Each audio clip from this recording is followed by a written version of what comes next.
Plak, suara tamparan bergema keras di lorong hotel. Tahu dirilah sedikit, beraninya kamu menginjakkan kaki di sini? Bukankah sudah kubilang jangan pernah keluar rumah selangkah pun? Apa kata-kataku ini tidak ada artinya buatmu? Kepalaku tertunduk lemas. Pipiku terasa panas seperti terbakar, pandanganku sejenak memutih. Orang yang menampar pipiku adalah ibu mertuaku. Mengenakan kebaya brokat mewah dan kalung mutiara yang berkilau, ibu mertuaku yang menawan layaknya bintang utama di acara syukuran ulang tahunnya yang ke-70 ini menatapku rendah. Pergi dari sini sekarang juga, jangan pernah muncul di hadapanku lagi. Mulai hari ini, kamu bukan lagi menantu di keluarga ini. Suamiku berdiri tepat di belakangnya. Pria yang telah hidup bersamaku selama 5 tahun itu melihat pipi istrinya memerah dan bengkak, tidak mengucapkan sepatah kata pun. Tidak, dia malah tersenyum. Seolah berkata rasakan itu. Adik iparku juga sama. Dia malah memegang ponselnya dan asyik merekam adegan ini. 5 tahun sudah. Selama 5 tahun saya bertahan menghadapi hinaan dan penindasan dari keluarga mertua. Tapi pada akhirnya yang kudapatkan hanyalah sebuah tamparan. Saat itu juga saya sadar, orang-orang ini bukanlah keluargaku. Saya bisa merasakan sakit di pipi yang membengkak, tapi saya tidak menangis. Sebaliknya, saya memasukkan tangan ke saku dalam jas saya, mata ibu mertuaku mengikuti gerakan tanganku. Apa itu? Saya tidak menjawab, ya. Akan kutunjukkan dengan jelas kepada kalian siapa sebenarnya menantu yang selama ini kalian injak-injak dan betapa berharganya hal yang baru saja kalian hancurkan hari ini. Sambil mencuci piring, bersantai, atau sebelum tidur, agar lebih nyaman mendengarkan kelanjutannya, tekan tombol subscribe sekarang. Teater kisah kita akan otomatis memutarkan episode berikutnya untuk Anda. Kisah hari ini dimulai pukul 6:30 pagi, lampu menyala di dapur sebuah apartemen mewah di kawasan Senopati, Jakarta Selatan. Dapur dengan meja marmer dan peralatan elektronik built-in ini adalah ruangan yang akan membuat siapa saja iri melihatnya. Tapi saya tidak punya waktu untuk menikmati kemewahan itu. Dengan celemek terpasang, saya berdiri di depan talenan, sudah 1 jam menyiapkan sarapan, nasi uduk, rendang daging, ayam goreng terasi, sambal goreng ati, dan sayur lodeh. Sarapan untuk 4 orang, tapi lauknya harus lengkap. Kurang 1 saja, helaan napas ibu mertua akan langsung menyusul. Saat sayur mulai mendidih, terdengar suara sandal diseret dari arah ruang tengah. Itu ibu mertuaku, Ibu Ratna. Pagi-pagi sudah berisik saja. Tanpa menyapa, ibu mertuaku duduk di meja makan dan mengendus aroma masakan. Sayurnya pasti keasinan. Dari baunya saja sudah ketahuan. Apa sih yang diajarkan ibumu di kampung, padahal dicicipi saja belum? Kata-kata itu rasanya sudah sampai di tenggorokan, tapi kutelan kembali. Maaf, Bu, biar saya masak ulang, sudahlah berisik. Tak lama kemudian, ayah mertuaku Bapak Darmawan keluar dengan setelan jas rapi. 2 tahun lalu dia hanya pria tua yang suka pakai kaos oblong, tapi akhir-akhir ini dia selalu memakai dasi ke kantor. Perusahaannya membesar, gayanya pun berubah. Suamiku, Bima, juga duduk di meja makan dengan wajah setengah mengantuk. Ma, kaos kaki hitamku di mana? Di laci kedua lemari bajumu, sebelah kiri. Suamiku masuk kembali ke kamar tanpa menjawab dan keluar membawa kaos kaki. Tentu saja tidak ada ucapan terima kasih. Di rumah ini, saya hanyalah mesin pencari barang. Sebelum saya sempat duduk, mereka bertiga sudah memegang sendok. Ibu mertuaku menyendok kuah lodeh, mencicipinya, lalu mengerutkan kening, tetap saja keasinan. Saya sudah tambah air, Bu, sudahlah, yang penting masih bisa dimakan. Masih bisa dimakan. Itu adalah pujian tertinggi yang pernah kuterima di rumah ini. Tiba-tiba ada panggilan video call dari adik iparku, Nita. Mama, tidur nyenyak. Iya sayang, ini kami lagi sarapan. Suara ibu mertuaku mendadak semanis madu. Suara yang hanya keluar saat berbicara dengan anak perempuannya. Tatapan Nita di layar sekilas melewatiku. Loh, Mbak Sari masih di situ, nggak berangkat kerja, lagi santai ya akhir-akhir ini. Nggak kok, Mbak juga mau berangkat kerja. Oh gitu, rajin banget ya hidupnya. Nita tersenyum penuh arti. Saya tahu betul nada sindirannya. Menantu dari keluarga yang memutar uang 100 miliar rupiah tapi masih sibuk mencari uang receh. Begitu pikirnya. Setelah mematikan telepon, ibu mertuaku bergumam sendiri. Nita itu sibuk kesana kemari demi mengangkat derajat keluarga, sementara ada menantu yang kerjanya keluyuran setiap hari cuma demi uang recehan. Saya tidak menjawab, hanya diam menggerakkan sendok. Di rumah ini saya bukan anggota keluarga. Pembantu rumah tangga tanpa gaji dan tempat sampah emosional, itulah peranku.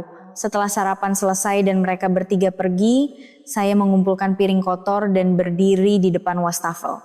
Sambil mencuci piring, saya memandang keluar jendela. Pemandangan Jakarta dari lantai 28 ini tampak memukau. Sinar matahari pagi memantul dari kaca gedung-gedung pencakar langit. Tapi saya tahu betul, kemewahan itu bukanlah milikku. Sudah 5 tahun sejak saya menikah dan masuk ke keluarga ini. Sejak kapan hidupku jadi begini? Sambil membilas piring, saya memutar kembali ingatan 5 tahun terakhir. Di awal pernikahan, keluarga mertuaku sangat berbeda dengan sekarang. Perusahaan milik keluarga mereka, PT Kusuma Konstruksi, hanyalah perusahaan kontraktor menengah ke bawah. Dan ayah mertuaku adalah tipe orang yang terjun langsung ke lapangan. Saya masih ingat betul sosoknya yang berkeringat bersama para kuli bangunan sambil memakai helm proyek. Ibu mertuaku juga tidak berdandan dengan barang branded seperti sekarang. Beliau hanyalah ibu rumah tangga biasa yang suka berburu diskon di supermarket dan mengumpulkan kupon promo. Tentu saja saat itu pun mereka tidak memperlakukanku dengan hangat.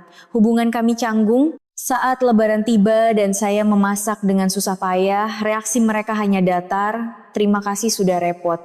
Adik iparku jarang menatap mataku dan ibu mertuaku tidak peduli dengan apapun yang kulakukan. Suamiku selalu mengalihkan pembicaraan setiap kali topik tentang keluargaku di kampung muncul. Tapi setidaknya saat itu mereka tidak secara terang-terangan merendahkan atau menghinaku, mereka hanya tidak peduli. Saya masih bisa menoleransi hal itu.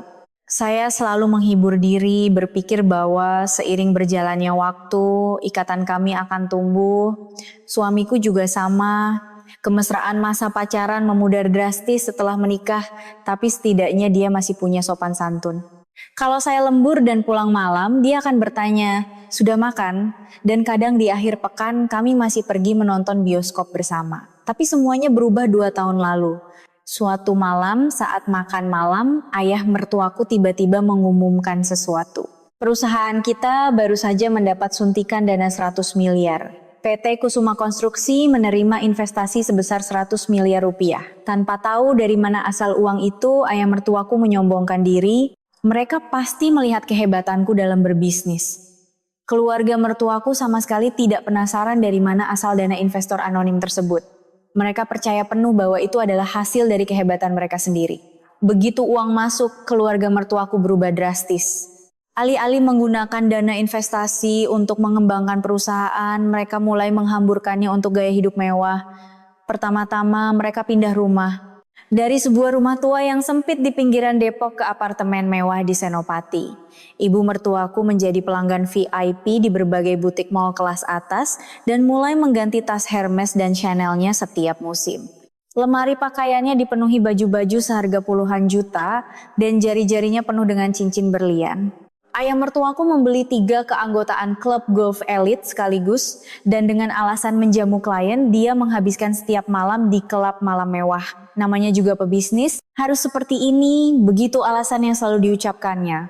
Suamiku mengganti mobilnya dengan mobil sport Eropa dan adik iparku menjadikan klinik kecantikan premium di Kemang seperti rumah keduanya. Makanan di atas meja pun berubah. Daging sapi wagyu, abalon, lobster, makanan yang dulunya hanya kami lihat saat hari raya kini menjadi menu harian.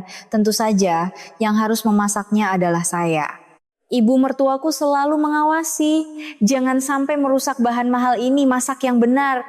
Dan kalau rasanya sedikit saja melenceng, dia akan mengomel, apa-apaan ini, buang-buang uang saja. Dan sikap mereka terhadapku benar-benar berubah tajam. "Sari, sampai kapan kamu mau kerja di hotel itu?"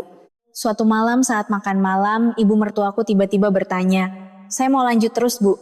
Astaga, menantu dari keluarga dengan aset 100 miliar masih mau bersih-bersih kamar orang demi uang receh? Ibu malu sampai tidak berani cerita ke teman-teman arisan. "Carilah pekerjaan yang setara dengan kelas keluarga kita." Saya diam saja. Apapun anggapan ibu mertuaku tentang pekerjaanku, saya merasa tidak perlu meluruskannya. Toh kalau ku jelaskan, mereka tidak akan percaya. Ayah mertuaku ikut menimpali.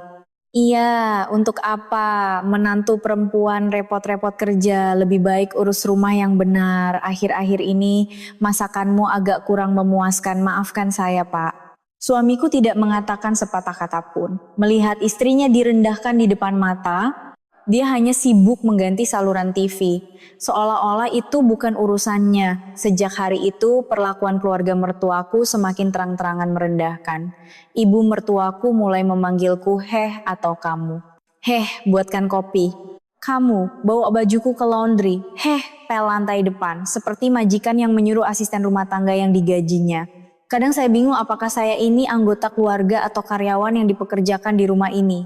Adik iparku lebih parah. Saya lewat di ruang tengah saja dia langsung menghela napas. Duh, Mbak, baju itu masih dipakai? Sudah berapa tahun umurnya? Ini nyaman dipakai. Kenyamanan itu nggak penting. Keluarga kita ini punya wibawa. Tolong perhatikan penampilan kalau mau keluar. Apa kata orang nanti melihat menantu keluarga kita penampilannya gembel begini? Setiap kali dia memanggilku, Mbak, tidak ada sedikit pun rasa hormat di dalamnya. Nada bicaranya selalu sinis, seolah berkata, beraninya gembel sepertimu bertingkah seperti orang yang lebih tua di rumah ini? Kadang dia sengaja menelepon teman-temannya di depanku sambil berkata, iya nih kakak iparku agak kampungan, ya mau gimana lagi kalau beda kelas. Lalu bagaimana dengan suamiku? Dia selalu menjadi penonton yang apatis. Mas, hari ini ibumu bilang begini padaku. Udahlah, kamu ngalah saja, mama memang begitu orangnya, jangan dimasukkan ke hati. Selalu begitu jawabannya, di antara aku dan keluarganya, suamiku selalu berpihak pada mereka. Tidak, lebih tepatnya dia bahkan tidak punya keberanian untuk memihak. Menutup mata, menutup telinga, dan menghindari masalah adalah caranya bertahan. Dia lebih takut pada ibunya daripada peduli padaku. Lalu kenapa saya bertahan? Awalnya saya pikir waktu akan menyembuhkan segalanya. Jika saya bekerja lebih keras, jika saya berbuat lebih baik, suatu saat saya akan diakui. Tapi setelah 2 tahun berlalu tidak ada yang berubah, malah semakin parah. Meskipun begitu, saya tetap bangun jam 5 pagi setiap hari untuk memasak, bekerja seharian di kantor, pulang, lalu menyiapkan makan malam. Di akhir pekan saya mencuci dan membersihkan rumah untuk mertua dan suamiku. Kenapa? Sejujurnya saya juga tidak tahu, mungkin karena di sudut hati saya masih tersisa sedikit harapan bodoh bahwa suatu hari mereka akan menyadari ketulusanku. Atau mungkin saya hanya tidak ingin menyerah. Saya tidak mau mengakui bahwa pernikahan yang telah mengorbankan waktu 5 tahun hidupku ini adalah sebuah kegagalan. Membilas piring terakhir, saya menatap keluar jendela. Langit mulai gelap, malam segera tiba. Sebentar lagi keluarga mertuaku akan berkumpul di ruang tengah dan malam itu kata-kata yang keluar dari mulut ibu mertuaku menghancurkan kesabaranku yang telah bertahan selama 5 tahun ini hingga berkeping-keping. Sambil mengelap tangan yang basah di celemek, saya berjalan ke ruang tengah. Setelah makan malam usai, ibu mertuaku tiba-tiba mematikan TV dengan remote. Kalian semua duduk sebentar. Suasananya berbeda dari biasanya. Ayah mertuaku menurunkan korannya dan suamiku melepaskan pandangan dari ponselnya. Adik iparku yang kebetulan menginap malam itu juga menatap ibunya. Wajah ibu mertuaku memancarkan antusiasme yang aneh. Wajah seseorang yang gatal ingin memamerkan sesuatu. Ibu sudah ambil keputusan. Keputusan apa, Mah? Tanya suamiku dengan nada datar tentang acara syukuran ulang tahun ke-70ku. Ibu mertuaku menahan kalimatnya sebentar, lalu tersenyum lebar. Ibu sudah menyewa Grand Ballroom di Hotel Nusantara Raya. Hotel Nusantara Raya, mendengar nama itu, napasku serasa berhenti. Piring yang kupegang nyaris terlepas. Beruntung saya bisa menangkapnya dan meletakkannya di meja, tapi jantungku mulai berdebar tak karuan. Wah, Hotel Nusantara Raya? Ma, bukannya susah banget ya booking di sana? Suamiku membelalakan matanya, tentu saja. Itu hotel termewah se-Indonesia. Kalau bukan di sana, gengsi ibu mau ditaruh di mana? Ibu mertuaku mengangkat bahu dengan bangga. Ayah mertuaku juga tersenyum puas. Memang hebat istriku ini. Teman-temanmu pasti akan iri setengah mati. Pasti dong. Keluarga dengan investasi 100 miliar masa merayakan acara di tempat murahan. Ibu mertuaku mengangkat dagunya dengan arogan. Tiba-tiba dia menoleh ke arahku. Oh ya, Sari, iya Bu. Kamu kerja di situ kan? Hotel Nusantara Raya, jantungku mencelos, tatapan matanya terlihat tidak biasa. Iya, entah kamu bagian cleaning service atau apa, yang jelas kamu staff di sana kan? Saya tidak menjawab. Saya sudah bisa menebak kemana arah pembicaraannya.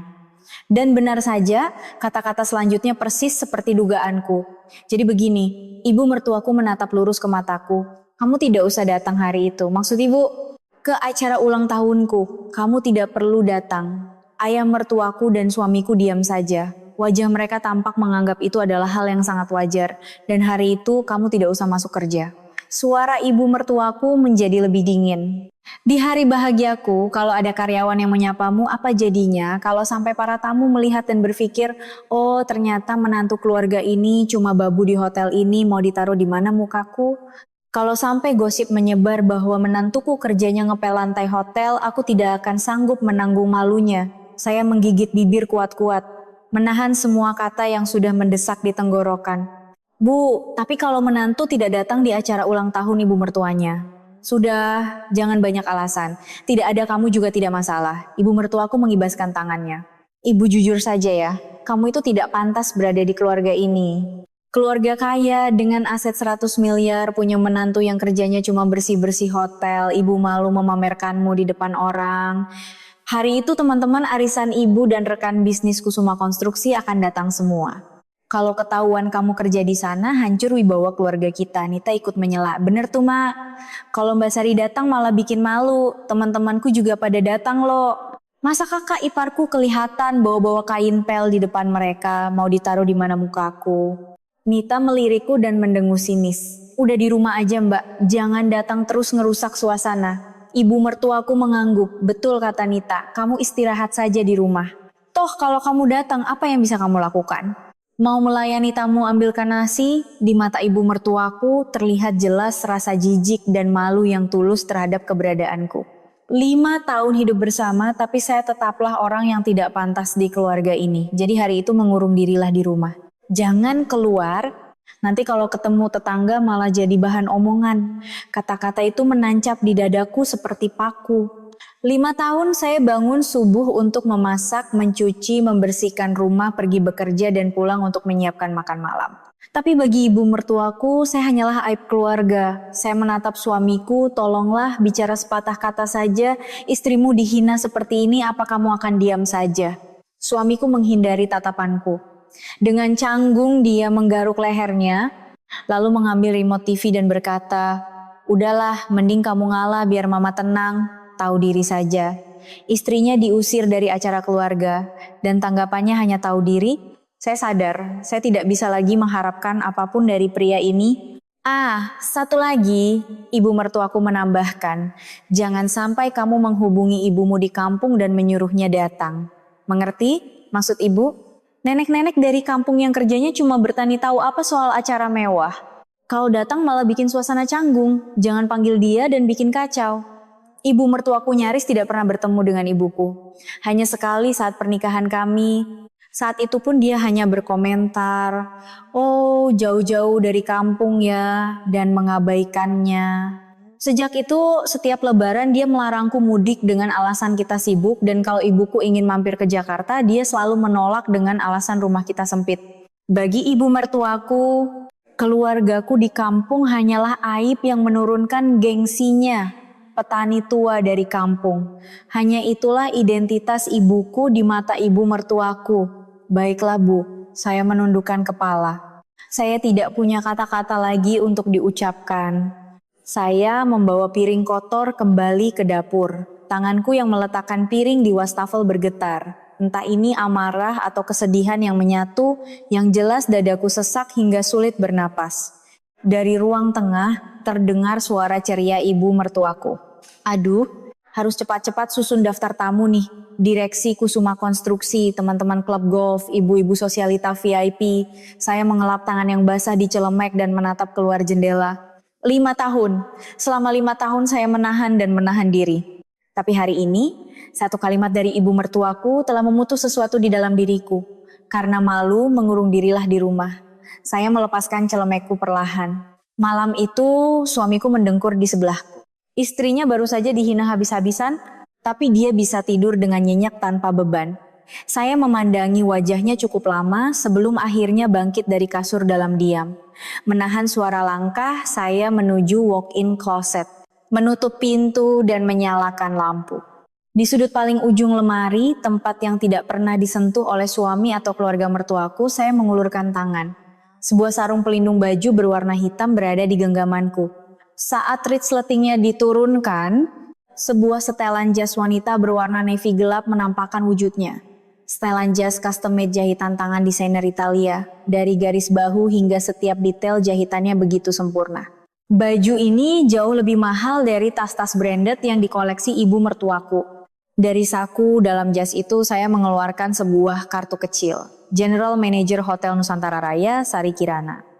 Foto di ID card itu menampilkan diriku dengan rambut rapi dan senyum penuh percaya diri. Jauh berbeda dengan menantu Sari yang setiap pagi memakai celemek dan memasak di dapur. Keluarga mertuaku tidak akan pernah bermimpi bahwa saya yang masuk ke Hotel Nusantara Raya sebagai staf biasa di tim manajemen kini adalah general manager di sana.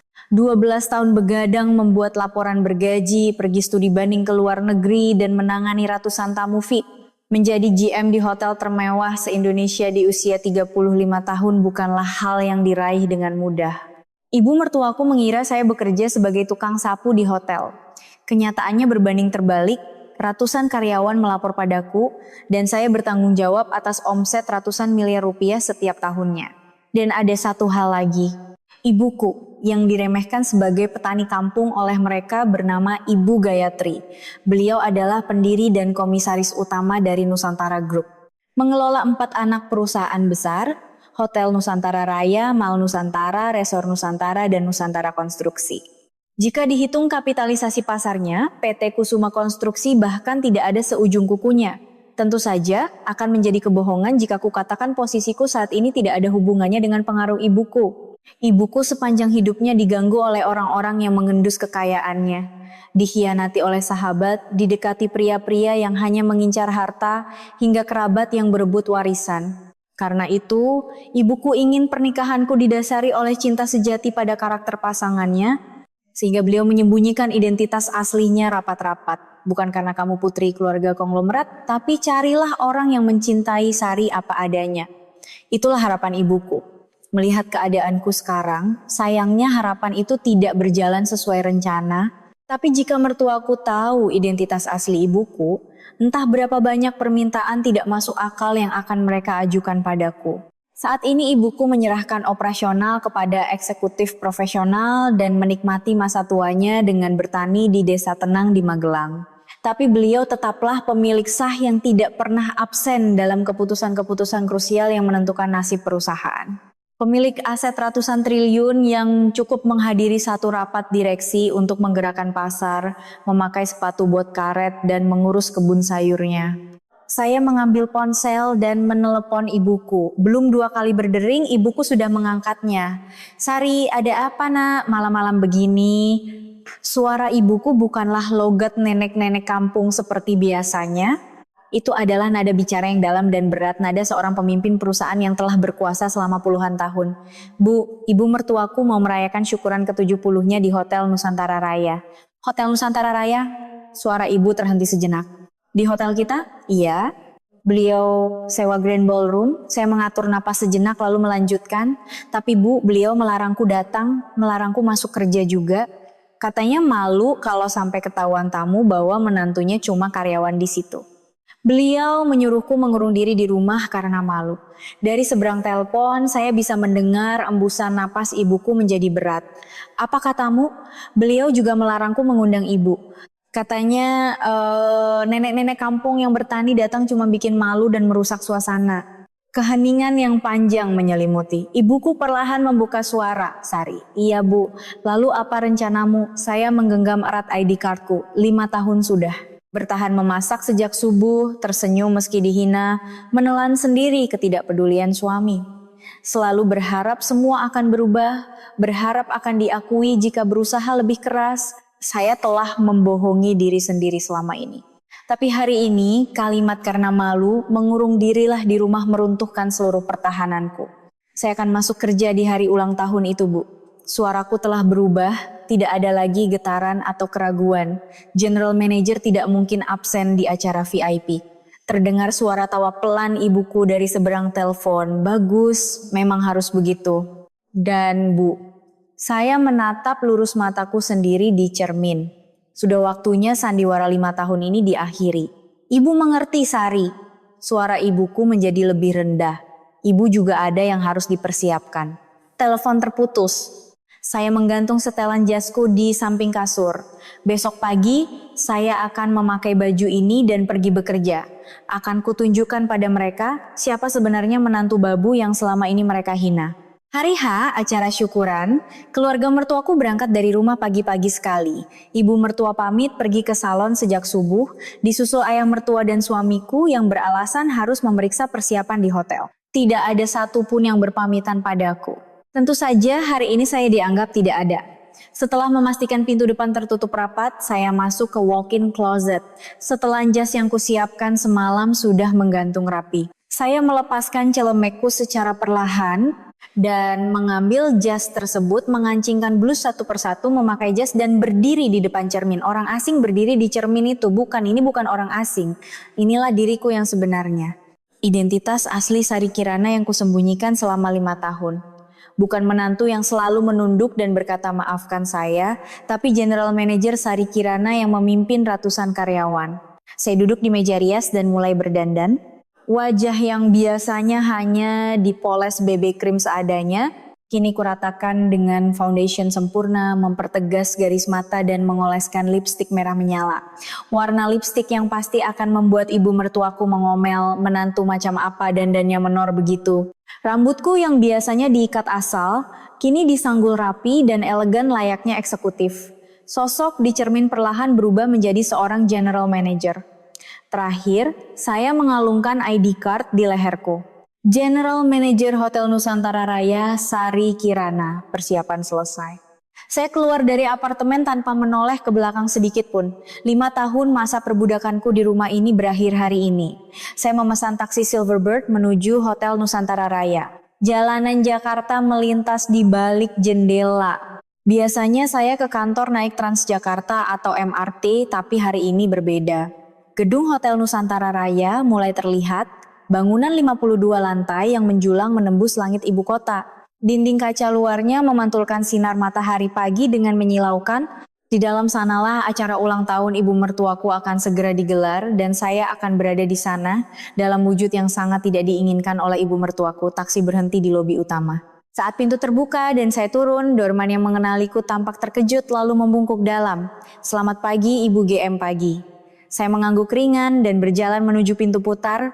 Suara ketukan sepatu hak tinggiku beradu dengan lantai marmer terdengar begitu jernih. Saya menyukai suara ini. Jauh berbeda dengan suara sandal jepit saat saya masih memakai calemek. Begitu memasuki lobi hotel, suasananya langsung terasa berbeda. Lobi yang luas dengan pencahayaan hangat dan aroma wangi kemewahan menguar di udara. Ini adalah wilayah kekuasaanku. 5 tahun hidup terkekang di rumah mertua, tapi di sini tidak akan sama. Ibu GM, seorang staf front desk yang menyadariku langsung berlari menghampiri dengan wajah terkejut, diikuti karyawan lain yang menghentikan pekerjaan mereka dan menunduk hormat. Selamat pagi Ibu GM, pagi semua. Saya tersenyum ramah membalas sapaan mereka. Bagaimana persiapan acara di Grand Ballroom hari ini? Sudah siap semua sesuai jadwal, Bu? Tim catering juga sudah standby, bagus. Saya berjalan melintasi lobi diiringi sapaan karyawan yang berjejer di sisi jalan. Selamat pagi Ibu, hari ini mau turun tangan langsung ya. Pak Tono dari manajer operasional mendekat dan bertanya dengan hati-hati. Ini kan acara VIP, saya harus turun langsung. Dan ini acara syukuran ibu mertua saya. Lanjutku dengan nada datar. Mata Pak Tono membulat, karena itulah harus lebih diperhatikan. Pastikan jalur saya tidak berpapasan dengan tamu lain dulu. Baik Bu, siap dilaksanakan. Pak Tono membungkuk hormat, saya naik lift khusus eksekutif. Tanganku menekan tombol dengan mantap. Ibu mertuaku akan menikmati hari terbaiknya hari ini. Di hotel termewah, dilayani Baratu dan memamerkan segalanya di depan para tamunya. Dan dia juga akan melihat dengan jelas bagaimana hari terbaik itu akan berakhir. Pintu lift terbuka di lantai manajemen, terlihat pintu bertuliskan ruang general manager. Saya berjalan penuh percaya diri. Hari ini, sandiwara 5 tahun ini akan kututup selamanya. Saat saya berjalan menuju ruanganku, ponselku bergetar dari ibu, Sari ibu sudah sampai ke ruangan ibu sekarang. Membaca pesan itu, saya langsung berbalik arah. Ibu datang ke hotel. Semalam di telepon beliau bilang ada yang harus dipersiapkan, ternyata beliau datang sendiri, saya pindah ke lift khusus komisaris utama dan naik ke lantai teratas, penthouse level. Pintu terbuka, memperlihatkan lorong eksklusif menuju pintu bertuliskan ruang komisaris utama. Saya menarik napas dalam-dalam dan membuka pintu. Sudah datang sayang? Ibuku yang berdiri menghadap jendela menoleh sambil tersenyum. Sesaat saya menahan napas. Penampilannya sangat berbeda dari saat di desa. Tanpa sepatu bot karet, kini beliau memakai sepatu kulit mengkilap. Tanpa celana longgar petani, kini beliau mengenakan setelan jas desainer berwarna abu-abu gelap. Rambut putihnya disisir rapi ke belakang dan jam tangan mewah yang belum pernah kulihat melingkar di pergelangannya. Wajahnya yang kecoklatan karena sinar matahari masih sama, tapi sorot matanya sepenuhnya milik orang yang berbeda. Sudah lama saya tidak melihat ibu dalam mode ini. Sang pendiri Nusantara Group, pemimpin bisnis raksasa selama puluhan tahun. Berkebun di kampung hanyalah kedok masa pensiunnya. Saya sendiri kadang lupa bahwa ibuku adalah salah satu konglomerat top di Indonesia. Ibu, aku nggak nyangka ibu bakal datang langsung. Mana mungkin ibu nggak datang, ibu ingin melihat wajah putri ibu. Ibuku menatap keluar jendela kaca raksasa yang menyuguhkan pemandangan pusat kota Jakarta. Orang-orang sebesar semut dan gedung-gedung yang tampak seperti kotak korek api. Ibuku berdiri di posisi yang bisa memandang rendah semua itu. Sebentar lagi pestanya mulai di bawah sana ya. Iya bu, jam 11. Begitu, ibuku memandang keluar, entah apa yang sedang dipikirkannya. Ibu gak apa-apa? Enggak, cuma lagi banyak pikiran aja. Ibuku berjalan perlahan mendekatiku. Suara sepatu kulitnya berketuk elegan di atas marmer. Semalam ibu gak bisa tidur dengar ceritamu. Suara ibu terdengar tenang. Tapi ketenangan itu justru terasa sangat berat. Ibu, aku gak apa-apa. Aku sudah terbiasa. Hal seperti itu gak pantas untuk dibiasakan nak. Ibuku meraih tanganku. Tangannya kasar karena sering bertani, tapi kehangatannya luar biasa. Anakku Sari, kamu sudah menderita, ibu. Ibu tahu semuanya. Betapa kerasnya kamu menahan diri. Tenggorokanku tercekat. Dihina sedemikian rupa oleh mertua saja saya tidak pernah menangis. Kenapa di depan ibu saya jadi selemah ini? Hari ini lakukanlah sesukamu. Jadilah dirimu sebagai general manager yang tegas. Iya bu, dan ibuku tersenyum tipis. Senyum hangat namun menyiratkan sebuah resolusi besar. Berikan pelayanan terbaik untuk keluarga mertuamu. Makanan atau apapun berikan yang paling mewah tanpa sisa. Maksud ibu? Khusus hari ini saja, biarkan mereka menikmati waktu terbaik dalam hidup mereka. Nada bicara ibu terdengar aneh, seperti ada sesuatu yang disembunyikannya. Ibu merencanakan sesuatu ya, bukan apa-apa kok. Ibuku mengelus rambutku. Ibu cuma khawatir anak ibu sendirian menghadapi ini, makanya ibu datang. Sana kembali bekerja pasti sibuk kan. Ya bu, nanti aku kesini lagi. Saya menunduk dan keluar dari ruangan. Sambil menyusuri lorong, saya terus menoleh ke belakang. Ibu pasti merencanakan sesuatu. Tapi apa saat turun di lift, saya terus berpikir kenapa ibu bilang khusus hari ini saja. Ibu pasti tahu sesuatu yang tidak saya ketahui. Saya menyalakan radio komunikasi HT. Pak Tono, persiapan Grand Ballroom sudah 100%. Tamu hari ini tolong layani dengan fasilitas paling VVIP. Sambil mematikan HT, kata-kata ibu terus terngiang. Khusus hari ini saja. Entah kenapa kata-kata itu begitu mengganjal. Pukul 11 tepat, pintu Grand Ballroom dibuka. Saya berdiri tersembunyi di balik pilar besar di bagian belakang ballroom, mengamati situasi. Para tamu mulai berdatangan. Ibu-ibu sosialita dengan gaun kebaya modern yang gemerlap, bapak-bapak dengan setelan jas rapi dan batik sutra. Mereka saling bertegur sapa dengan riuh. Lalu sang bintang utama pun muncul. Ibu mertuaku melangkah masuk. Kalung mutiara, gaun brokat bernuansa keemasan. Meski biasanya dia memang gila merek, hari ini seluruh tubuhnya seperti berlapis perhiasan. Seakan berteriak, lihat aku ini orang hebat. Aduh, Jeng Ratna, tempatnya luar biasa. Keren banget. Salah satu teman arisannya memuji takjub. Ibu mertuaku membusungkan dada dengan bangga.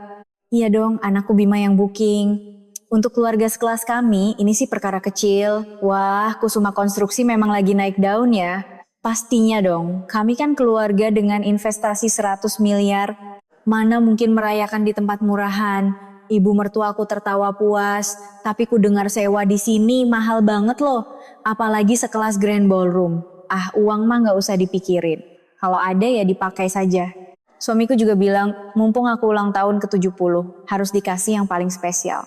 Ibu mertuaku melirik suaminya dengan gaya manja. Para tamu menatapnya dengan iri. Saya tersenyum sinis mengamati dari balik pilar. Loh, menantumu mana, Jeng? Kok nggak kelihatan dari tadi? Tanya tamu yang lain. Wajah ibu mertuaku sedikit menegang sebelum akhirnya kembali tersenyum palsu. Oh, menantuku, aduh dia lagi sibuk kerja jadi nggak bisa datang. Kalau mau punya bisnis besar kayak kami, ya semua anggota keluarga harus ikut banting tulang dong. Lancar sekali mulutnya berbohong. Padahal dia sendiri yang melarangku datang dan menyuruhku bersembunyi di rumah. Sekarang di depan tamu bilangnya aku sibuk urus bisnis keluarga. Saya menyalakan HT dan berbisik pelan. Tim banket mulai sajikan champagne di meja VIP utama. Tak lama pelayan datang membawakan nampan champagne mahal ke meja ibu mertuaku. Wajahnya begitu semeringah saat menerima gelas itu. Saya bergumam sendiri, nikmatilah sepuasnya Bu. Khusus hari ini saja, ponselku bergetar. Pesan dari ibu, gimana sudah mulai? Sudah Bu, pesta baru saja dimulai. Bagus. Berikan mereka layanan yang paling luar biasa. Ibu mengawasi dari sini. Ternyata ibu memantau semuanya lewat CCTV. Rasanya menegangkan sekaligus melegakan. Acara pun berlangsung meriah. Hidangan mewah disajikan, hiburan musik mengalun, dan para tamu bergantian mengucapkan selamat. Keluarga mertuaku sangat menikmati setiap detiknya. Di sudut lain, Bima suamiku duduk bersama teman-teman kuliahnya. Bim, gila lu sekarang makin sukses aja. Perusahaan bokap lu katanya dapat suntikan dana gede ya. Yah, lumayanlah puji Tuhan. Bima pura-pura merendah sambil mengibaskan tangan padahal senyumnya mengembang lebar. Terus bini lu mana? Hari sepenting ini kok lu sendirian? Oh, istri gue lagi sibuk ngurusin urusan lain. Ya maklumlah sekarang kan zaman wife career. Iya gitu deh, Bima menjawab sekenanya. Menyuruh istrinya diam di rumah karena malu, tapi di depan teman-temannya beralasan sibuk. Nita, si adik ipar, asyik bersuah foto bersama teman-teman geng hangoutnya. Gila gak sih tempatnya? Ini Grand Ballroom Hotel Nusantara Raya. Woi, gila lu Nit, keluarga lu beneran sultan sekarang. Susah banget mau booking di sini. Iya dong, abang gue yang urus semuanya. Nita mengangkat ponselnya untuk merekam seisi ruangan, mungkin untuk konten Instagram atau TikToknya. Saya tertawa getir melihat kelakuan mereka. Mereka menyombongkan ruangan yang sebenarnya berada di bawah kendaliku penuh. Tiba-tiba ayah mertuaku mengangkat tangannya tinggi-tinggi. Hei pelayan sini. Saya segera merapatkan tubuh ke pilar, mengawasi dengan tegang. Selamat siang Bapak, ada yang bisa dibantu? Seorang waiter muda menghampirinya. Ayah mertuaku membanting pelan gelas wine-nya ke meja. Ini wine rasanya kenapa begini asam banget? Kalian ini jualan apa sih? Mohon maaf Bapak, akan segera kami ganti dengan yang baru. Gak usah banyak alasan, panggil manajermu ke sini. Mana yang paling bertanggung jawab di sini? Suara ayah mertuaku menggelegar. Meja-meja di sekitarnya mulai menoleh. Pak, jangan kencang-kencang suaranya, malu dilihat orang, bisik ibu mertuaku panik, biarin aja. Kalau tamu gak puas ya harus komplain dong, kita kan bayar mahal. Jantungku mencelos. Memanggil general manager itu kan saya. Saya segera menekan HT. Pak Tono ada komplain wine di meja VIP 17. Tolong wakil GM segera turun tangan. Dan ganti wine-nya dengan kelas premium vintage 15 tahun. Terdengar balasan dari HT. Baik Ibu GM, segera kami tangani. Tak lama wakil GM datang tergopoh-gopoh menghampiri meja ayah mertuaku. Bapak, kami mohon maaf atas ketidaknyamanannya. Kami telah menyiapkan wine vintage kualitas terbaik khusus untuk Bapak. Nah, gitu dong. Kalau dibayar mahal, pelayanannya harus begini dari awal. Ayah mertuaku masih ngedumel, tapi setelah menyesap wine yang baru, dia mengangguk puas. Saya berbisik dari balik pilar, minum yang banyak Pak. Wine itu harganya puluhan juta per gelasnya. Acara berlanjut. Lalu ku dengar suara melengking yang tak asing. Ya ampun, karyawan di sini trainingnya gimana sih? Itu suara Nita. Dia memegang lengan seorang waitress yang kebetulan lewat. Aku dari tadi minta air putih kenapa lama banget? Mohon maaf ibu, akan segera saya bawakan. Udah nggak usah, hotel mahal tapi pelayanannya kampungan begini. Nita sengaja meninggikan suara. Temannya berusaha menenangkan, udah Nit, biarin aja. Enak aja, kita bayar berapa di sini? Emang kita kelihatan gembel makanya disepelein. Saya menahan napas. Waitress itu adalah Rina, staf langsung bawahanku. Rina menatap ke arahku secara tak sengaja. Matanya membulat terkejut, tapi saya menggeleng pelan, mengisyaratkan agar dia menahan diri. Rina langsung membungkuk dalam. Saya sungguh minta maaf ibu, saya akan bawakan airnya sekarang juga. Buruan dong, lelet banget sih kerjaannya.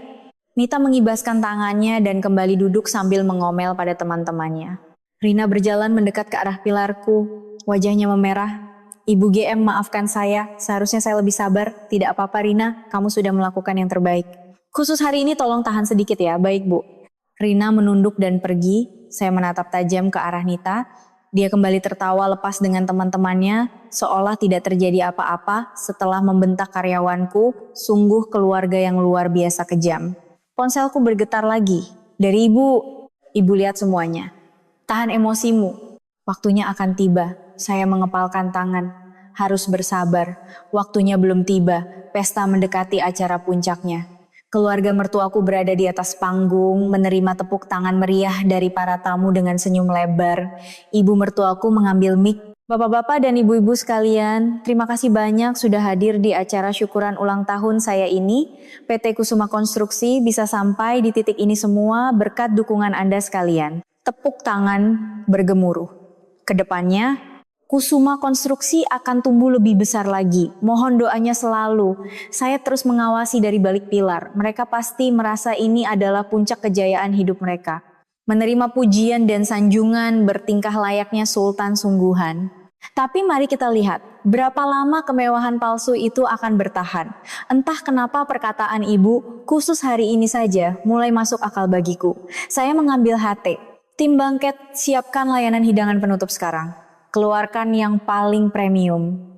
Khusus hari ini akan kulayani kalian layaknya raja dan ratu. Di hotel termewah se-Indonesia yang sangat kau agung-agungkan ini ibu mertua. Pesta telah melewati pertengahan acara. Saya keluar ke lorong sejenak untuk mencari udara segar. Berdiri di depan jendela kaca di ujung lorong, saya mengeluarkan ponsel untuk berkoordinasi dengan tim operasional. Iya Pak Tono. Tolong atur timing keluarnya dessert ya. Tepat setelah video ucapan selamat selesai diputar, tepat pada saat itu terdengar suara, aduh toiletnya di mana sih ini? Gede banget hotelnya sampai nyasar, itu suara ibu mertuaku. Refleks saya berbalik untuk menjauh, tapi terlambat.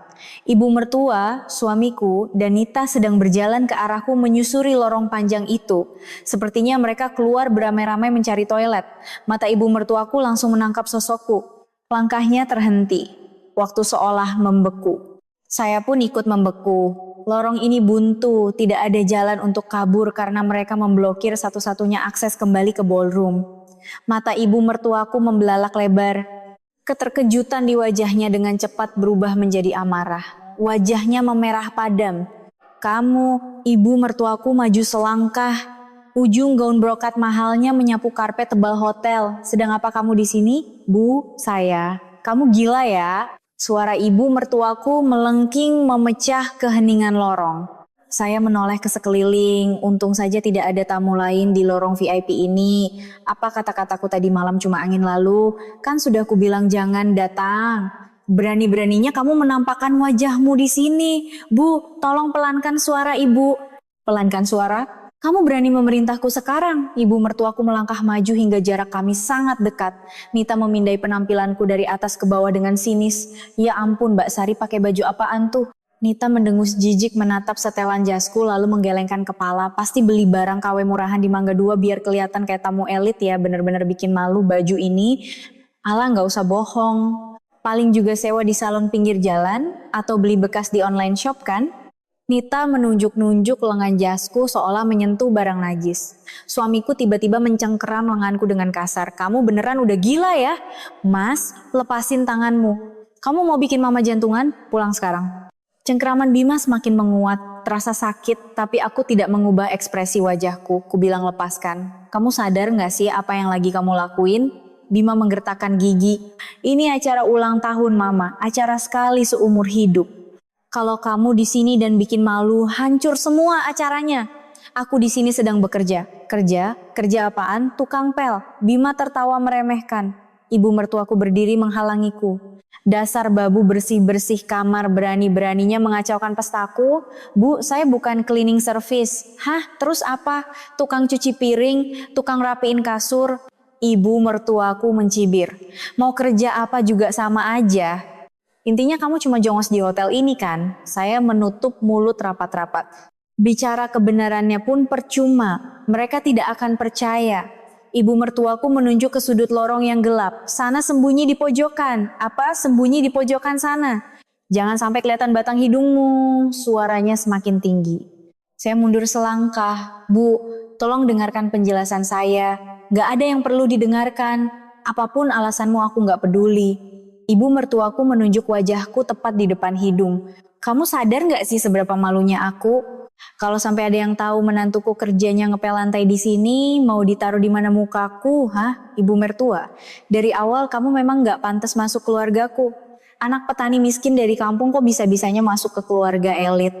Ucapan itu menghentikan langkahku. Menghinaku, tidak apa-apa, sudah 5 tahun aku menahannya, tapi menghina ibuku adalah hal yang sangat berbeda, ibu mertua. Nada suaraku berubah drastis. Dingin dan tajam layaknya es. Jaga bicara ibu, apa? Mata ibu mertuaku melotot. Ibu akan menyesali ucapan itu. Apa katamu? Ibu mertuaku kembali maju dengan mata menyala-nyala penuh kebencian. Menyesal? Aku menyesal? Heh, berani-beraninya kamu melawan omonganku. Saya hanya memberitahu fakta. Fakta apa? Ibu mertuaku mencibir kasar. Fakta kalau kamu cuma babu? Atau fakta kalau ibumu cuma petani kampungan? Bu, sungguh, lebih baik ibu berhenti sampai di sini. Dasar nggak tahu diuntung. Perempuan gak berpendidikan berani-beraninya menasihati mertuanya. Nita ikut campur. Ma, udah suruh satpam aja usir dia. Ngapain diladenin? Namanya juga beda kelas, beda kasta. Kelas? Kamu bilang kelasku beda? Saya beralih menatap Nita tajam. Boleh saya tahu, kelas seperti apa yang Mbak Nita maksud? Apa? Kamu sekarang berani nantang aku? Nita membelalak. Mbak ini siapa berani ngomong gitu ke aku? Mbak itu cuma numpang hidup di rumah keluarga kita. Dasar babu. Kan sudah saya bilang, saya bukan babu. Terus apa? Apa jabatanmu, hah? Bentak Nita. Bima kembali mencengkeram lenganku. Udah, kamu pergi aja sebelum tambah malu-maluin. Malu-maluin? Entah siapa di sini yang sebenarnya sedang bikin malu. Apa? Mata Bima menyipit marah. Kamu sekarang berani ngelawan aku juga.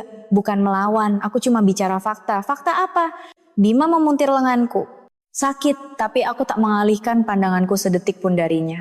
Kalian tidak seharusnya bersikap begini pada general manager di hotel ini. Apa? Bima tertegun sesaat sebelum meledak dalam tawa mengejek.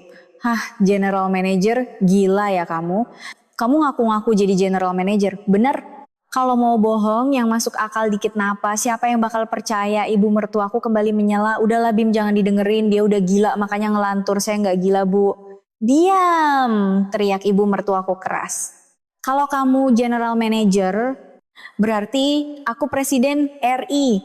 Dasar babu tukang pel ngaku-ngaku jadi GM. Terdengar suara langkah dari ujung lorong. Mungkin ada tamu lain yang mau ke toilet. Ibu mertuaku sedikit menurunkan suaranya, tapi racun di matanya tak berkurang sedikit pun. Bagus. Mau kamu GM kek, presiden kek, lenyap dari pandanganku sekarang juga. Kalau tidak, ibu mertuaku mengangkat tangan kanannya tinggi-tinggi. Saya menatap tangan itu dengan tenang. Bu, ibu yakin mau melakukan itu? Apa? Kalau ibu menamparku sekarang, ibu benar-benar akan sangat menyesal. Menyesal aku? Ibu mertuaku tertawa sinis. Menamparmu bikin aku menyesal?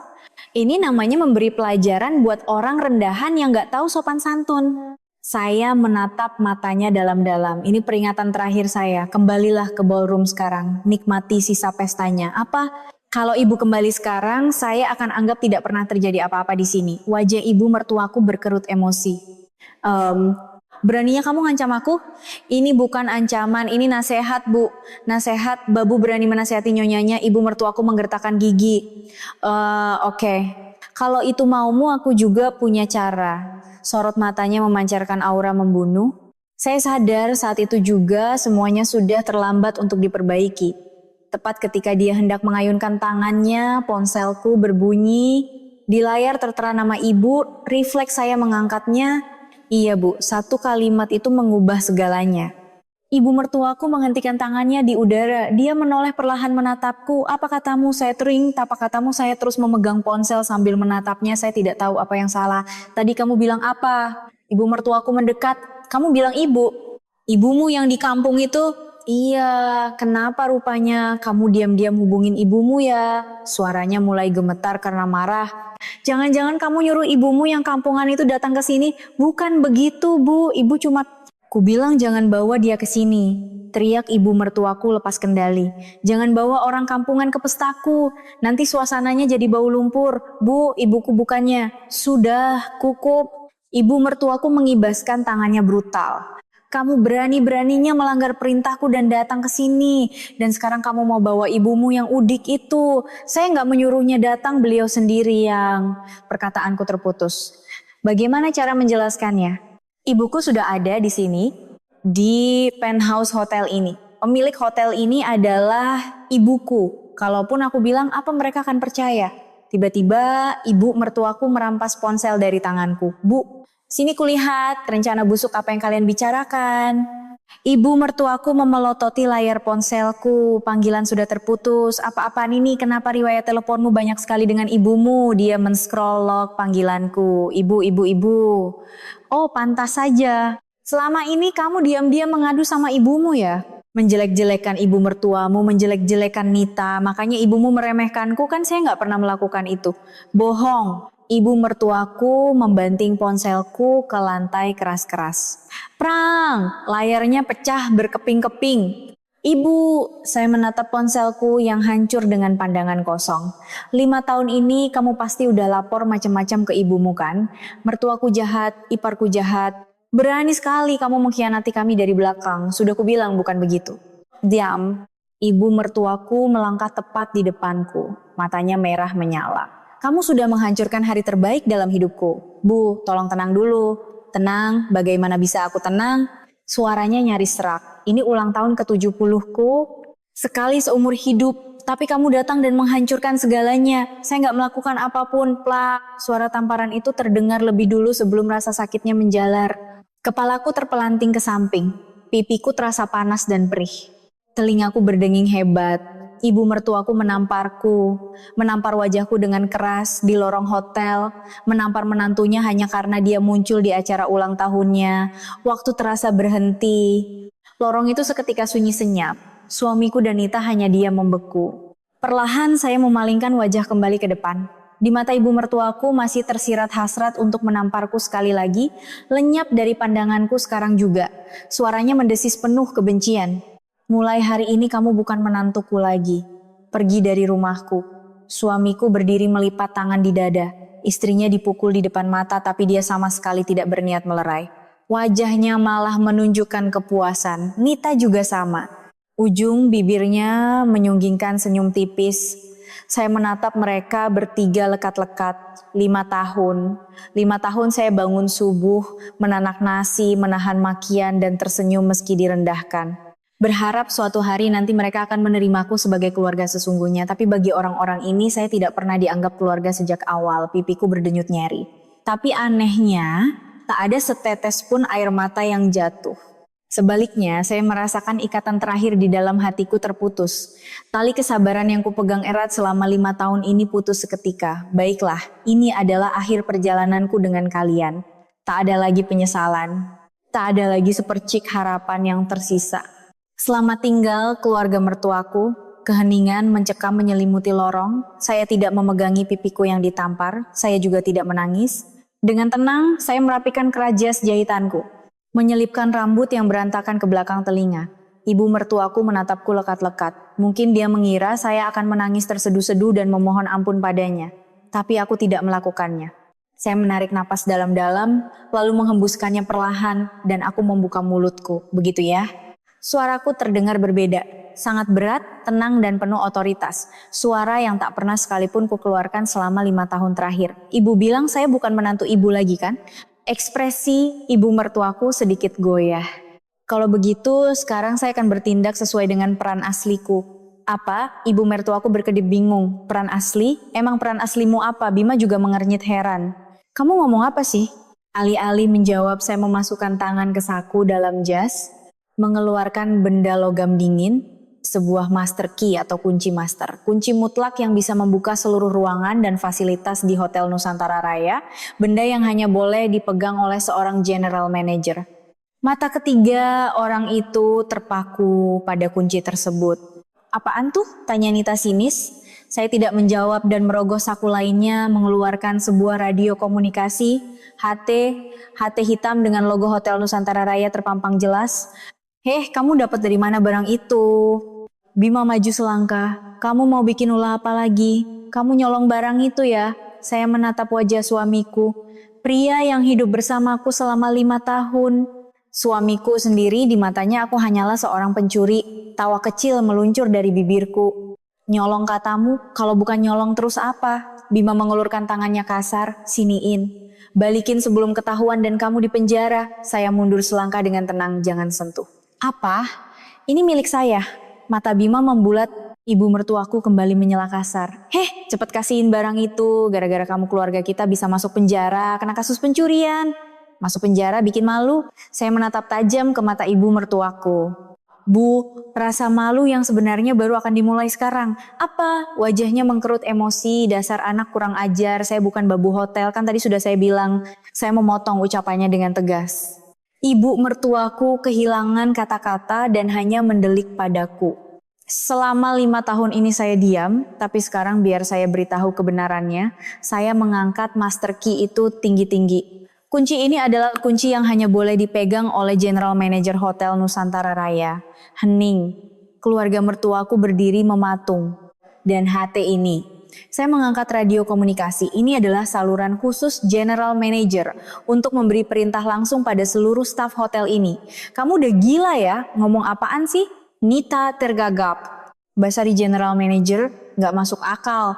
Masuk akal atau tidak kalian akan segera lihat sendiri. Saya menyalakan HT. Terdengar suara kresek statis. Ibu mertuaku maju selangkah dengan panik. Cepet matiin. Jangan main-main kamu. Saya menatap wanita itu. Tangan yang tadi menamparku kini sedikit gemetar. Saya tidak sedang main-main, Bu. Lalu apa ini? Ini adalah kenyataan. Saya mendekatkan HT itu ke mulut. Sekarang akan saya tunjukkan. Aku menarik napas sejenak. Siapa saya sebenarnya? Saya menekan tombol bicara di HT, tim keamanan, kopi, kresek. Detik berikutnya terdengar jawaban tegas, siap Ibu GM. Kepala keamanan menjawab. Wajah keluarga mertuaku langsung memucat pasih. Mendengar panggilan Ibu GM dari radio itu membuat mata mereka mau copot. Dengan mata terus mengunci pandangan mereka, saya berbicara perlahan, kodrat, di lorong depan Grand Ballroom. Ada 3 tamu bermasalah yang mengaku-ngaku sebagai VIP. Mereka memukul karyawan dan membuat keributan. Wajah ibu mertuaku seputih kertas. Apa? Tamu bermasalah. Saya mengabaikannya dan melanjutkan perintah. Seluruh tim keamanan yang bertugas segera meluncur ke lokasi. Siap dilaksanakan, Bu. Kami meluncur sekarang juga. Saya menurunkan HT. Ibu mertuaku melangkah maju dengan gemetar. Kamu bercanda kan? Aku dibilang tamu bermasalah, saya tidak bercanda. Kita bayar ratusan juta buat sewa tempat ini. Kami ini tamu VIP tahu. Teriak ibu mertuaku histeris. Tapi suaranya tak lagi berwibawa, hanya pekikan ketakutan. Bima mendekatiku dengan wajah panik. Sar, kamu ngapain? Kalau ini bercanda udahan dong. Kan udah kubilang ini bukan bercanda. Terus kamu beneran manggil security? Suara Bima melemah karena dari kedua sisi lorong terdengar suara derap langkah berat yang berlari mendekat. Brak, brak, brak. 6 orang pria berbadan tegap, mengenakan jas hitam dan earpiece muncul dari ujung lorong. Pasukan keamanan elit Hotel Nusantara Raya. Dalam hitungan detik, mereka mengepung rapat ketiga mertuaku. Ibu GM, ibu tidak apa-apa, kepala keamanan menunduk hormat padaku. Ibu, mertuaku terperangah. Ibu GM, perempuan ini? Kepala keamanan menatapnya dingin lalu mengangguk. Benar, beliau adalah Ibu Sari Kirana, General Manager hotel ini. Kaki ibu mertuaku langsung lemas. Bima buru-buru memapahnya, meski kakinya sendiri tampak gemetar tak karuan. Gak mungkin. Nita bergumam pelan dengan mata kosong. Mbak Sari, beneran GM. Saya tidak mempedulikan mereka dan langsung memberi instruksi pada kepala keamanan. 3 orang ini membuat keributan dan mereka baru saja melakukan penyerangan fisik terhadap saya. Saya menunjuk pipiku yang merah dan bengkak. Kalian bisa cek rekaman CCTV untuk buktinya. Tatapan kepala keamanan beralih dari pipiku ke wajah ibu mertuaku dengan kilat amarah. Penyerangan fisik? Tamu ini memukul ibu GM? Benar. Wajah kepala keamanan mengeras. Baik bu, bagaimana kami harus menindak mereka? Saya berpikir sejenak. Tolong kawal 3 orang ini kembali ke dalam Grand Ballroom. Lakukan dengan tenang agar tidak menarik perhatian tamu hotel lainnya. Jangan sampai mereka bikin ulah di luar. Hah? Ibu mertuaku melotot kaget. Kembali ke ballroom. Iya, acaranya kan belum selesai. Sang bintang utama tidak boleh absen kan? Saya tersenyum sedingin es. Untuk sekarang, tolong singkirkan mereka dari hadapanku. Aku muak melihat wajah mereka. Wajah ibu mertuaku memerah pada menahan marah dan malu. Sari kamu, jangan bicara lagi. Simpan kata-kata ibu untuk nanti. Para petugas keamanan merapatkan barisan mengepung mereka. Bapak ibu silakan ikut kami. Ibu mertuaku menepis tangan petugas. Jangan sentuh aku, mohon kerjasamanya bu. Atau kami terpaksa mengambil tindakan tegas. Tamu lain mulai memperhatikan. Suara kepala keamanan sangat mengintimidasi. Ibu mertuaku melirik ke sekeliling. Beberapa tamu hotel dari ujung lorong mulai mengintip penasaran. Sambil menggertakkan gigi, ibu mertuaku mendesis, "Iya, aku jalan sendiri." Dia berjalan dengan langkah kaku diikuti Bima dan Nita yang tertunduk lesu. Para petugas keamanan mengawal ketat di sekeliling mereka bagai mengawal tahanan menuju ballroom. Saya menatap punggung mereka perlahan menjauh. 5 tahun saya hidup tertunduk di bawah bayang-bayang mereka. Kini, giliranku untuk mengangkat kepala tinggi-tinggi. Setelah mereka menghilang di balik pintu ballroom, lorong kembali sepi. Saya bersandar pada dinding kaca dan membuang napas panjang. Saat ketegangan sedikit mereda, kakiku terasa lemas. Pipiku juga kembali berdenyut nyeri, terdengar bunyi ting dari arah lift. Pintu terbuka dan ibu muncul dari sana. Sari! Ibu berjalan cepat menghampiriku. Saat melihat wajahku, ekspresinya langsung berubah drastis. Ya Tuhan, ada apa ini? Kenapa pipimu bengkak begini? Tangan hangat dan kasar ibu menyentuh pipiku pelan. Orang-orang brengsek itu yang menamparmu? Iya bu. Tadi ibu mantau lewat CCTV, tapi ibu harus angkat telepon penting sebentar dan terlewat kejadian ini. Mata ibu mulai memerah. Maafkan ibu nak, harusnya ibu datang lebih cepat. Gak apa-apa kok bu, aku baik-baik saja. Apanya yang baik-baik saja? Lihat pipimu sampai bengkak begini. Ibu membelai wajahku dengan lembut. Air mata menggenang di pelupuk matanya. 5 tahun kamu menderita, anakku sayang. Tenggorokanku tercekat. Saat ditampar tadi tak setetes pun air mata keluar, tapi merasakan sentuhan ibu rasanya tangisku mau pecah. Ibu, jangan menangis, ini belum berakhir. Ibu memegang kedua bahuku erat. Sari, kamu sudah memberitahu mereka kalau kamu GM di sini. Sudah bu, baru saja. Bagus, kamu hebat. Ibu mengangguk pelan, tapi itu saja belum cukup. Maksud ibu? Mereka baru tahu kalau menantunya GM hotel ini, tapi mereka belum tahu siapa ibumu yang sebenarnya. Sorot mata ibu berubah drastis. Kembali menjadi tatapan tajam sang penguasa Nusantara Group. Dan sudah waktunya mereka tahu dari mana uang 100 miliar yang membesarkan perusahaan mereka itu berasal. 100 miliar, aku mengerjapkan mata tak percaya. Maksud ibu apa? Ibu terdiam sejenak. Sari, kamu tidak tahu kan? Tahu apa bu? Yang memberikan investasi 100 miliar ke perusahaan ayah mertuamu. Itu ibu. Jantungku serasa berhenti berdetak. Apa 2 tahun lalu perusahaan ayah mertuamu hampir bangkrut. Saat itu ibu yang menyuntikkan dana 100 miliar. Tapi kenapa bu? Biar anak ibu hidup tenang. Ibu tersenyum getir. Ibu pikir kalau keluarga mertuamu kaya, kamu tidak akan menderita dan bisa hidup nyaman. Makanya ibu kasih uang itu. Suara ibu memelan. Tapi kamu tahu apa yang mereka lakukan dengan uang itu? Main golf, beli tas branded, liburan ke luar negeri. Uang yang dipakai untuk bisnis hanya sebagian kecil. Sisanya dihamburkan untuk foya-foya. Saya speechless, benar-benar kehabisan kata-kata. Ibu menahan diri melihat semua itu.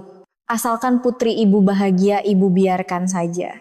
Suara ibu menjadi sangat dingin dan mengancam. Tapi mereka berani menampar pipi anakku, berani menyakiti putri kesayanganku. Ibu menggenggam tanganku kuat-kuat. Sari, mulai detik ini ibu yang akan melindungimu.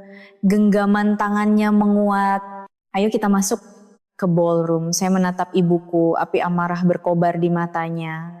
Harus kita tunjukkan pada mereka dengan uang siapa mereka sebenarnya sedang berpesta hari ini.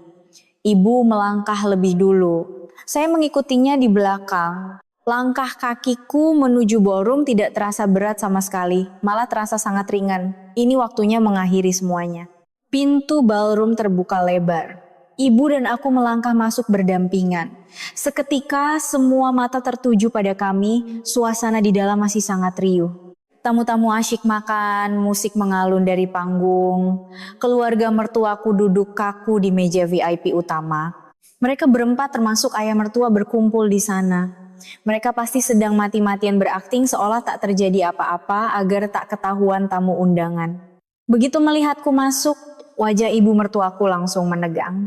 Mungkin dia teringat momen memalukan saat digiring paksa oleh security, tapi kejutan sesungguhnya baru saja dimulai. Selamat siang, Ibu Komisaris Utama. Puluhan karyawan hotel yang ada di ballroom serempak membungkukkan badan hingga 90 derajat.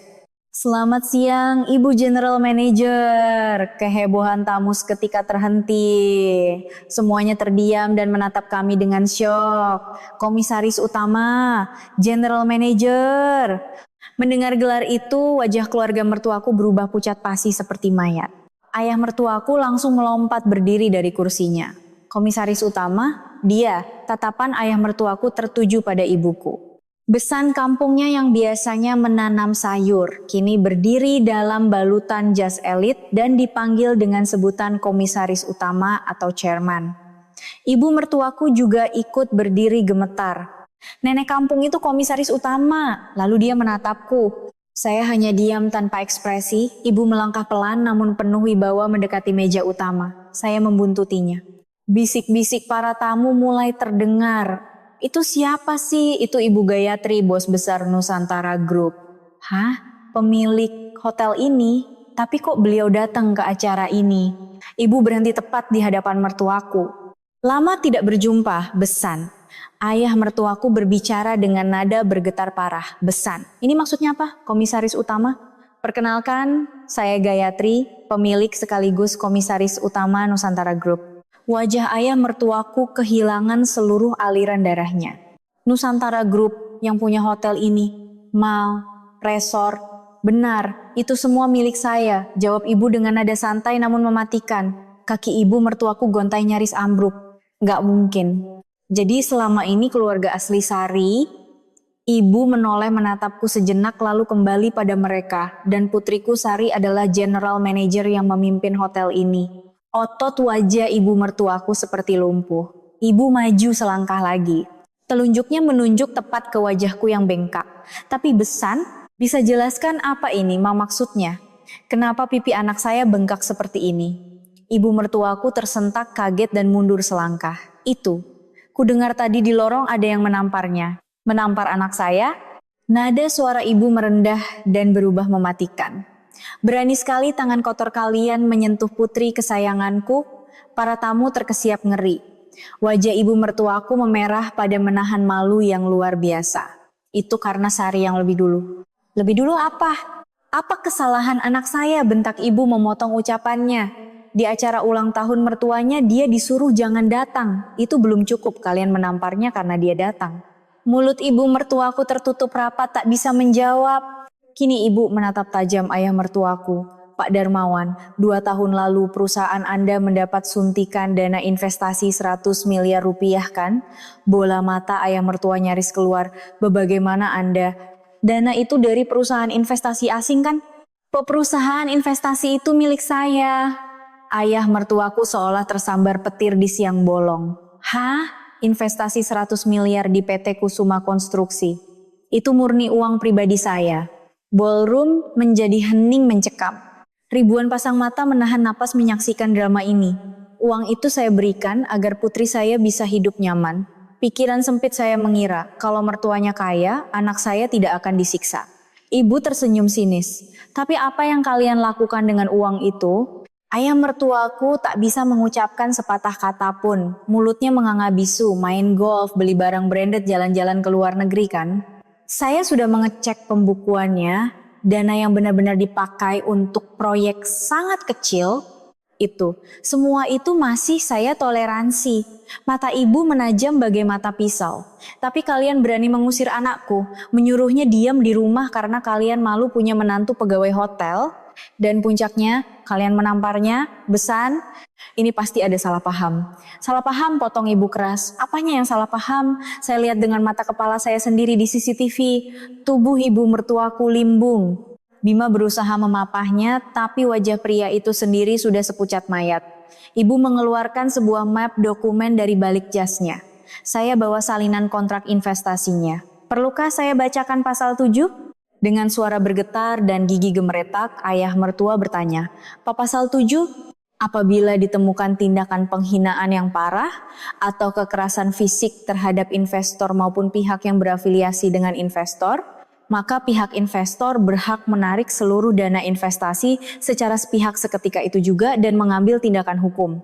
Ibu menutup map itu dengan bunyi plak yang keras. Hari ini, detik ini juga, saya tarik seluruh dana investasi 100 miliar saya. Siapkan pengacara kalian karena saya akan memidanakan kalian atas penggelapan dana. Kaki ayah mertuaku langsung kehilangan tenaga. "Bruk, Ibu Gayatri, besan, tolong jangan lakukan ini." Ayah mertuaku jatuh berlutut, memohon di hadapan ratusan tamunya. Kalau 100 miliar ditarik tiba-tiba, perusahaan saya akan langsung bangkrut. Saya mohon, ampuni kami sekali ini saja. Tidak ada ampunan. Toh tanpa uang saya, perusahaan kalian cuma rongsokan. Kembalilah hidup melarat sesuai kasta asli kalian. Balas ibu dengan sangat dingin. Anggap saja kebangkrutan ini sebagai harga ganti rugi pipi putri saya. Ibu mertuaku akhirnya jatuh terduduk di lantai sambil meratap histeris. "Oh Allah Gusti, habislah kita." Bima tiba-tiba merangsek maju dan meraih tanganku. "Sari!" Dia berusaha memegangku, tapi saya mundur selangkah dengan jijik. "Sayang, aku minta maaf. Sumpah, aku nggak tahu apa. Aku nggak tahu kalau kamu general manager. Sumpah." Saya menatap lurus mata Bima dengan tatapan kosong. "Oh, jadi maksudmu kalau kamu tahu aku GM, kamu nggak akan membiarkan ibumu menamparku? Bukan begitu maksudku. Kalau istrimu cuma tukang cleaning service boleh ditampar, tapi kalau jabatannya GM nggak boleh." Begitu, Bima kehilangan kata-kata. 5 tahun aku diperlakukan seperti anjing di rumah itu, lalu sekarang tiba-tiba minta maaf. "Sari, kumohon." Bima merengek menangis. Dia bahkan tak peduli celana mahal yang dipakainya kotor saat dia berlutut di depanku. "Tolong kasih aku kesempatan satu kali lagi, kita mulai dari awal ya." Saya memandang Bima dari atas. Dulu, saya sangat mencintai pria ini, ingin menikahinya dan menghabiskan sisa hidup bersamanya. Tapi sekarang tak ada secuil pun perasaan yang tersisa. Mati rasa seutuhnya. Terlambat, saya memutar tubuh membelakanginya tim keamanan. Kepala keamanan segera mendekat. "Siap Ibu GM. Tolong kawal keempat orang ini keluar dari hotel. Mereka sangat mengganggu kenyamanan tamu-tamu VIP kita di ballroom." "Siap, laksanakan." Tim keamanan berbahu lebar segera mengepung keluarga mertuaku. Ibu mertuaku berteriak histeris meronta-ronta. "Sari, beraninya kamu ngusir kami? Kita ini keluarga, Sari." Saya menoleh sedikit menatap wanita tua itu. "Kan tadi ibu sendiri yang bilang di lorong, mulai hari ini saya bukan menantu ibu lagi dan disuruh pergi." Ibu mertuaku langsung bungkam 1000 bahasa. "Saya hanya menuruti perintah ibu. Mulai hari ini saya bukan lagi menantu keluarga Kusuma, saya mengangguk pelan pada kepala keamanan. Jangan biarkan mereka membuat keributan di lobi, bawa mereka keluar lewat pintu belakang." Tim keamanan menyeret keluarga mertuaku keluar dari ballroom. Sepanjang jalan diseret, ayah mertuaku terus berteriak putus asa, "Besan, ampuni saya ah." Sementara ibu mertuaku menangis meraung-raung meratapi nasibnya. Suamiku Bima terus menatapku sambil meneriakkan namaku minta tolong, tapi aku tak menoleh sedikit pun. Hanya Nita yang diam 1000 bahasa. Wajahnya kosong melompong seperti orang kehilangan akal saat digiring keluar. Pintu ballroom tertutup rapat. Ruangan kembali riuh dengan bisik-bisik tamu yang terkejut. Tapi saya tak peduli lagi. Ibu berjalan menghampiriku dan mengelus pundakku. "Kerja bagus, Sari." "Terima kasih, Ibu." Saya menggenggam erat tangan ibuku. Akhirnya semua ini selesai. "Iya, ini benar-benar sudah berakhir." Ibu membalas genggamanku dengan hangat. Saya menatap sekeliling ballroom. Para tamu sosialita itu masih berbisik-bisik menatapku, tapi tidak ada lagi ketakutan di hatiku. Penghinaan selama 5 tahun telah usai. Kini saatnya aku menjalani hidupku yang sesungguhnya. 3 bulan kemudian, di teras eksklusif lantai teratas Hotel Nusantara Raya, saya dan ibu sedang duduk berdampingan menikmati afternoon tea. Sinar matahari sore terasa sangat hangat. Pemandangan Jakarta Pusat terhampar jelas dan di kejauhan air sungai Ciliwung memantulkan cahaya keemasan. Sari, udah baca berita hari ini? Ibu menyodorkan iPad-nya ke arahku. Di layar terpampang judul berita ekonomi utama. Darmawan Kusuma, Direktur Utama PT Kusuma Konstruksi ditahan atas dugaan penggelapan dana investasi. Terbukti menyelewengkan lebih dari 70 miliar dana investasi untuk kepentingan pribadi, jaksa tuntut hukuman penjara 5 tahun. Saya membaca artikel itu dengan wajah datar. Ayah mertuaku akhirnya masuk bui, dana investasi ratusan miliar yang bukannya dipakai memajukan perusahaan, malah dipakai foya-foya pribadi, resmi ditetapkan sebagai tindak pidana korupsi dan penggelapan dana. Terus gimana kabar mantan ibu mertuamu? Dikejar-kejar rentenir karena utang numpuk. Kabarnya sih melarikan diri ke kampung entah di mana. Jawab ibu sambil menyesap teh chamomile-nya. Apartemen mewah di Senopati itu udah disita bank dan dilelang. Dengar-dengar sekarang mereka luntang-lantung nyewa kamar kos-kosan murah. Saya meletakkan cangkir teh ke atas piring kecil. Mengingat gaya ibu mertuaku saat pesta ulang tahunnya, mengenakan kalung mutiara dan gaun brokat mewah sambil menyombongkan diri. Kini berakhir di kos-kosan kumuh. Seharusnya aku merasa kasihan, tapi anehnya tidak ada empati sedikit pun yang tersisa untuknya. Kalau Bima gimana? Ibu tersenyum meremehkan. Sejak perusahaan bapaknya hancur, kerjanya cuma mabuk-mabukan di warung. Cari kerja nggak dapat-dapat karena track record keluarganya hancur. Kalau si Nita, anak itu yang paling licik. Begitu nikah sama cowok tajir, dia langsung putus hubungan sama keluarganya yang bangkrut itu. Pintar cari selamat dia. Saya mengalihkan pandangan menatap jendela kaca. 5 tahun yang lalu aku sangat ingin diakui oleh mereka. Ingin menjadi menantu yang baik. Percaya bahwa asalkan aku bekerja keras dan melayani mereka, suatu saat aku akan dianggap sebagai keluarga. Tapi itu semua hanyalah ilusi bodohku. Di mata mereka aku bukan keluarga.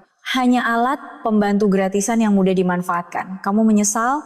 Tanya ibu tiba-tiba. Enggak, saya menggeleng mantap, sama sekali enggak. Ibu tersenyum lebar. Akhirnya wajah anak ibu kelihatan cerah lagi. Masa sih? Iya. Dulu muka kamu selalu kelihatan mendung, capek, dan tertekan. Sekarang sorot matamu sudah hidup kembali. Entahlah, aku belum sempat bercermin dengan teliti, tapi rasanya ucapan ibu memang benar. Belakangan ini, membuka mata di pagi hari terasa sangat membahagiakan. Tak perlu lagi bangun jam 5 subuh untuk memasak lodeh dan menggoreng lauk pauk. Tak ada lagi helaan napas dan makian yang harus kudengar. Aku bisa bangun sesuai jam kerjaku dan berangkat memimpin hotel ini. Surat-surat cerai sudah beres semua kan? Sudah Bu, minggu lalu akta cerainya sudah keluar. Saya mengangkat cangkir teh. Aroma chamomile yang menenangkan menyerbak di udara. Ibu, ya sayang, terima kasih banyak. Karena sudah melindungiku hari itu. Makasih apanya? Kamu kan darah daging ibu. Sudah kewajiban ibu melindungimu. Ibu meraih dan menggenggam tanganku. Lalu apa rencanamu ke depannya, Sari? Saya mengarahkan pandangan pada kemegahan hotel ini. Bangunan 52 lantai yang berkilau diterpa cahaya matahari sore.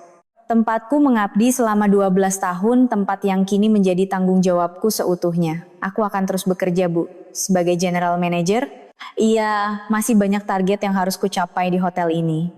Ibu tersenyum bangga. Itu baru putri ibu. Saya bangkit dari kursi teras. Ibu, aku harus turun ke bawah dulu. Ada meeting dengan manajer divisi operasional jam 4. Ya, silakan semangat kerjanya. Setelah pamit, saya keluar dari teras penthouse dan melangkah masuk ke lift eksekutif. Kaca lift tembus pandang menyajikan pemandangan kota Jakarta yang perlahan mendekat ke arahku. 5 tahun yang lalu, aku adalah menantu tertindas dari keluarga Kusuma. Bangun subuh untuk mengabdi, menelan ludah saat dihina, dan memaksakan senyum meski hati hancur. Tapi sekarang aku berbeda.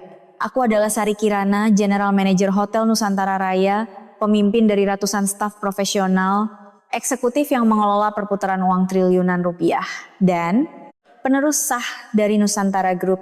Pintu lift terbuka. Begitu aku melangkah keluar menuju lobi utama, para staf langsung menunduk hormat. Selamat sore Ibu GM.